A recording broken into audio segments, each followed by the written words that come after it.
Welcome. Welcome to the Windows of Our Heart and Mind recorded podcast. And my name is Winslow Lendua. And at your convenience, do take some time and visit my blog page at lendoconsulting.com and subscribe to the Windows of Our Heart and Mind blog page.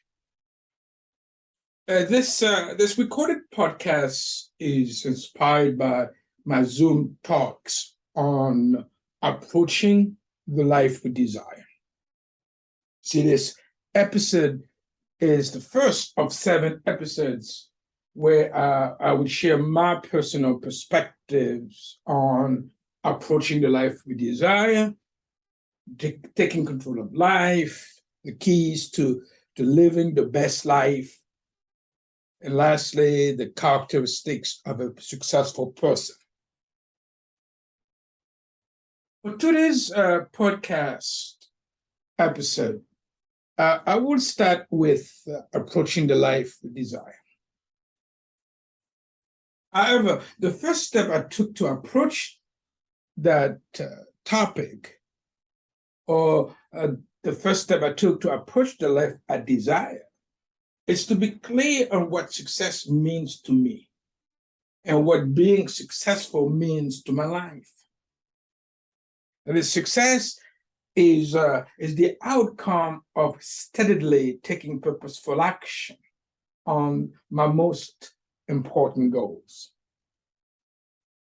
See, when I consistently focus my energies on my efforts upon what matters most, I cannot help but be successful. And with this in mind, being successful in my life is really about creating my life purpose. Yes. As I position myself to execute my goals, my personal and professional goals as an entrepreneur, as a human being, and I track those things that make my life amazing, or that brings meaning to my life.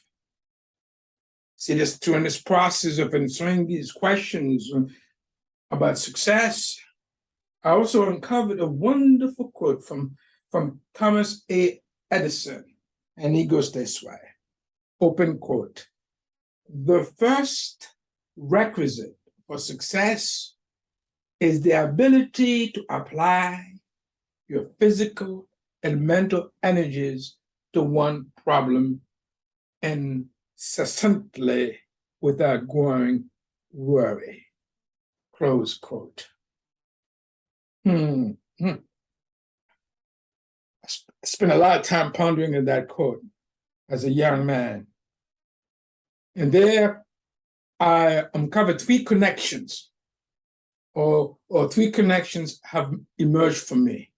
And they are: 1, I realized I cannot make lasting changes in approach to life I desire without the necessary motivation and taking smart work or doing smart work. 2, I also must rebuild a structure that honors becoming the successful mental architect of my own personal transformation and become in compliance with the features of emotional intelligence. 3, I realize, see, the secret to have lasting positive changes is for me to become an expert in my life, be in compliance with my core values. This is where I can do the work that is required to live an amazing life, to live the life I desire. And lastly, never give up. Cannot give up. I've also made few personal observations as well during this process. And they are: 1, success is not a creature of circumstance, nor a game of chance, nor luck. And to be successful, I must create an accountability structure to build of strength, determination, and unwavering commitment to experiencing the richness of my human experience. So the success is the understanding and acknowledging of my natural abilities, where I can develop myself into a person who takes 100% responsibility for creating a functional life, and which is beyond my challenging times, enhancing the quality of that life of mine. Oh, it was not enough of making those connections, observing these elements, but I also have to make this list part of who I am, part of my life, that I can develop a higher self-awareness, which has led me to increase my self-confidence, healthier self-esteem, the willpower, and the discipline necessary to take control of my life. Well, with this process, I also wanted to know what may have caused others to struggle on choosing to take control of their lives. See, as an executive life coach and business consultant, I have observed that most people do things just to please others, just to be accepted by others, rather than finding a renewed sense of commitment to take control of their lives. So I also believe for most people, their comfort level is orchestrated by their ego. I am referring to that small part of them, a fear-based mental survival mechanism. Yes, that part, that small part. It is based on three things: survival, needs, and tribulations.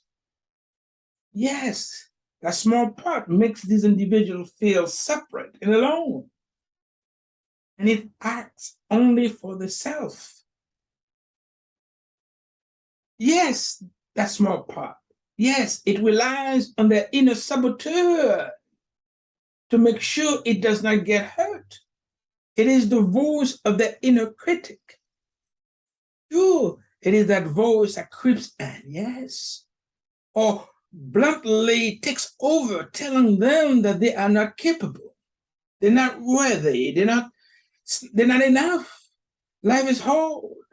Life is hopeless. They cannot live the life they desire, or any other number of things that keeps them right where they are, on a defensive stance that is a deep and murky swamp.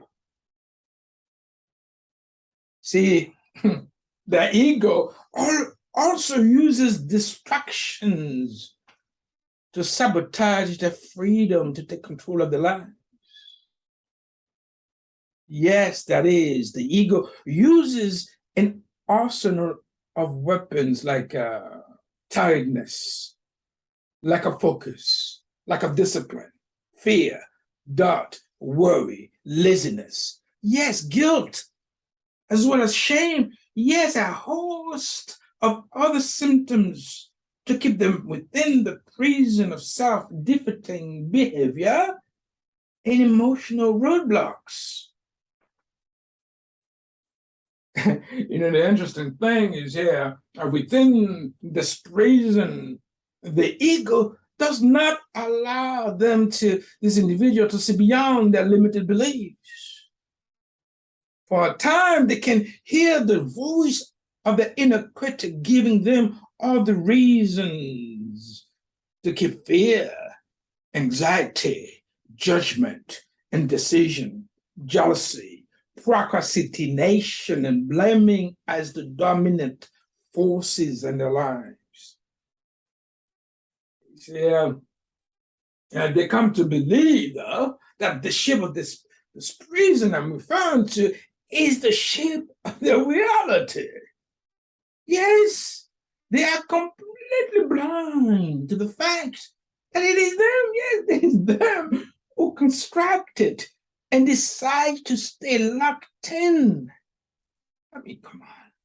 This punishment is simply self-punishment. Would you agree with that? Inevitably. They tend to blame others and create an emotional wound that can transform into a physical one and jeopardize their ability to 100% responsibility for creating their life, purpose, and take control of their lives. In summary, see, that's this ego thing. It wants this individual to conform to its conditional program and keep them stuck. As a result, these individuals will make every effort to justify their reason for not proceeding, with replacing certain habits with things that are more conducive to taking control of their lives and successfully attaining the lives they desire. I trust you have gained value from this recording and choose to consider doing the work that is required to be fearless. Yes, to find the courage to do the work that will position you to attain your success. Yes, your success. And enhance the quality of your life through information and bold actions. Yes, I'm referring to those actions that will propel you on the path to doing the work for you to become committed, to do what is required to take the roles of your human experiences in high definition and find the means to lead that will lead you to successfully approach the life you desire. So thank you. Thank you for choosing to listen to this podcast.